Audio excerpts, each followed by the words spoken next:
trouvait dans la halle.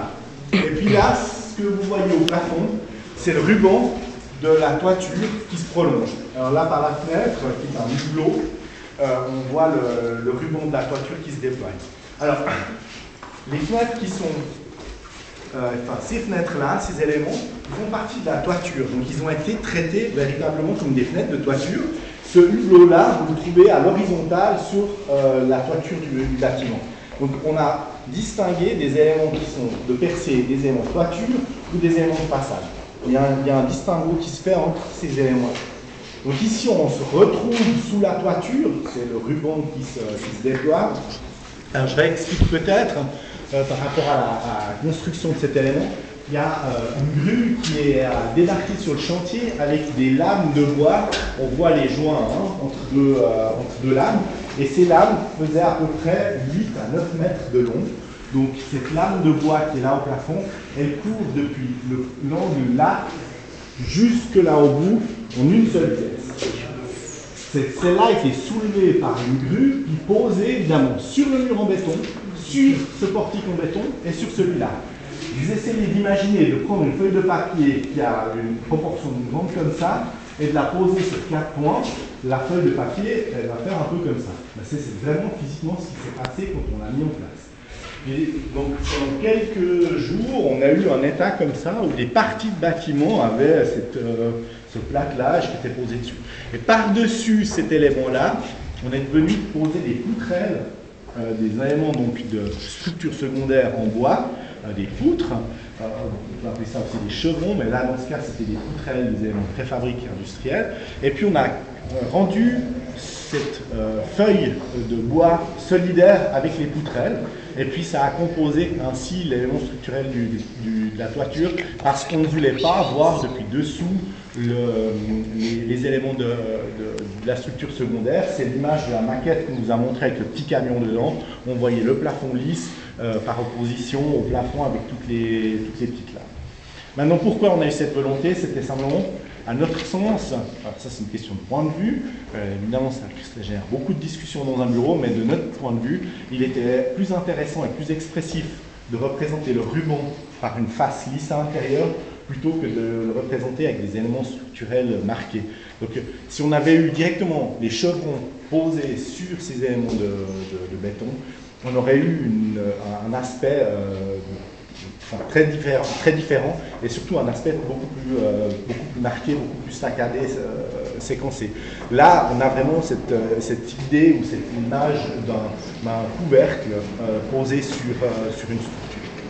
Et là, vous retrouvez justement la double pro extérieur-intérieur avec les stores en intermédiaire. Elles sont aussi liées à des recommandations d'un certain label suisse qui est l'énergie éco, qui nous demande de pouvoir maîtriser les questions de surchauffe avec beaucoup d'attention et donc d'offrir un certain nombre de surfaces où on peut se protéger des éventuelles surchauffes. On va peut-être passer vite. Alors voilà, donc vous retrouvez c'est pourquoi la différence entre des panneaux percés et pas. Eh ben, il y a les panneaux qui sont là, sont percés, simplement, qui sont en contact avec la pare vapeur et puis l'isolant qui est dessus, ce qui nous fait en fait une atténuation de réflexion du son. C'est-à-dire qu'on a un grand volume, on a des surfaces parfaitement lisses, le son va réverbérer, et puis il nous faut justement des zones qui sont des surfaces qui captent ce son.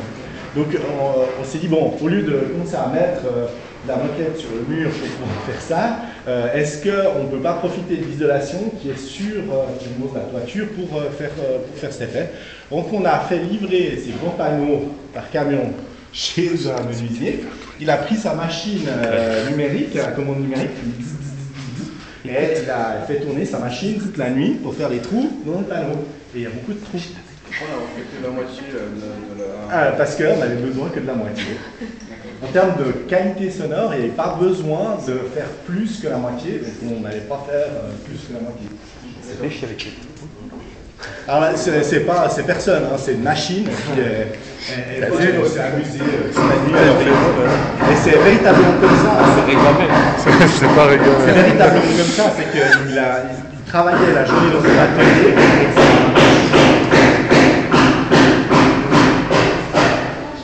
Donc il a véritablement travaillé la journée avec ses machines à la commande numérique, puis le soir il a posé un plateau, puis il a programmé la machine, puis il allait se coucher. Le lendemain, les panneaux étaient percés et il a pu recommencer à travailler. Donc c'était aussi assez intéressant de voir comment les choses se font et de travailler de cette manière-là, parce que c'était très pratique de le faire comme ça. On va juste peut-être passer encore au bout. Ouais, mais là, c'est fait très sympa.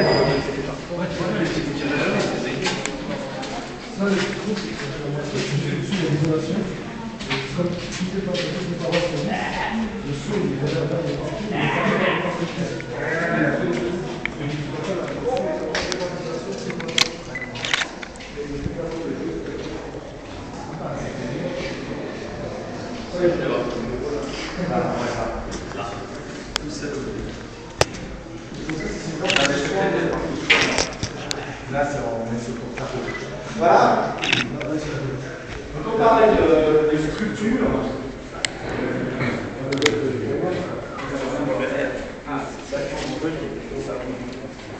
On parlait de structure. Ici, on est véritablement sur le porte-à-faux. Donc 2 étages plus loin, il n'y a plus rien qui nous porte. Il n'y a pas de photo, il n'y a pas de pilier, il n'y a rien. Donc pour reprendre ce porte-à-faux, on a ici 3 poutres qui sont véritablement au porte-à-faux, qui sont ancrées sur l'arrière du bâtiment. Donc tout cet élément ici est en porte-à-faux. Et puis on a ces colonnes en béton qui viennent porter la dalle, enfin les 3 niveaux de dalle jusqu'au rez-de-chaussée, au plafond du rez-de-chaussée. Donc toute la partie avant ici du bâtiment est portée par ces poutres et puis ces éléments qui travaillent en traction. Donc là, vous avez vraiment un porte-à-faux qui est exprimé par ces éléments. C'est des pièces très importantes, c'est une grande dimension, mais évidemment ça porte toute la partie avant du bâtiment. Ici, c'est une salle qui est destinée à faire des séances pour la municipalité. Donc c'est des gens qui sont plutôt en position assise. Alors si vous vous mettez assis, vous allez voir qu'on a moins la relation avec le parking et beaucoup plus avec le paysage. Donc il faut juste se mettre assis pour comprendre pourquoi la fenêtre est aussi assez basse. Et là, on a cadré un paysage. La seule ouverture qui a représenté une dépense importante sur le projet, c'est la fenêtre du bâtiment. Et puis les autres sont plutôt fonctionnelles, on va dire. Celle-là est beaucoup plus représentative. S'il vous plaît, elle est beaucoup plus représentative, elle est aussi liée à la question du parking, à l'entrée. On marque, on est un bâtiment public, il y a un élément qui marque aussi cette attitude, le porte-à-faux marque le fait qu'on est dans un bâtiment public. Il y a toute une série d'éléments qui font que ça participe à la description de ce qu'on est. On n'essaie pas de se travestir en villa, on n'essaie pas de se travestir on dit clairement on est un bâtiment public, on a une grande fenêtre, on a un porte-à-faux qui vient chercher les gens sur la zone publique d'arrivée et d'entrée au site. Peut-être une dernière chose, là on voit ces petites caisses, c'est les caisses de ventilation, donc les tubes rouges et bleus que vous aviez vu sur l'image qui sont noyés dans les dalles et qui nous ont causé bien des soucis avec les ingénieurs en chauffage et ventilation. Et là on les retrouve ici à la sortie, il y en a beaucoup puisque c'est une salle de conférence et on doit ici, elle est aspirée, on voit dans la partie haute, et puis dans la partie basse, ici, elle est pulsée. Donc on a toujours en fait l'idée de faire circuler l'air d'un côté, de balayer l'espace d'un côté à l'autre. La pulsion au sol, le long des façades, puis l'aspiration en haut, dans les parties supérieures, ou alors dans les zones humides, telles que les sanitaires, les vestiaires. Voilà. On a un peu fait le tour, on va voir où sont les autres, on va descendre et puis se retrouver dans la halle. Et là, vous allez faire le tour depuis l'extérieur et revenir par les halles. N'oubliez pas de prendre un casque en chemin. Voilà.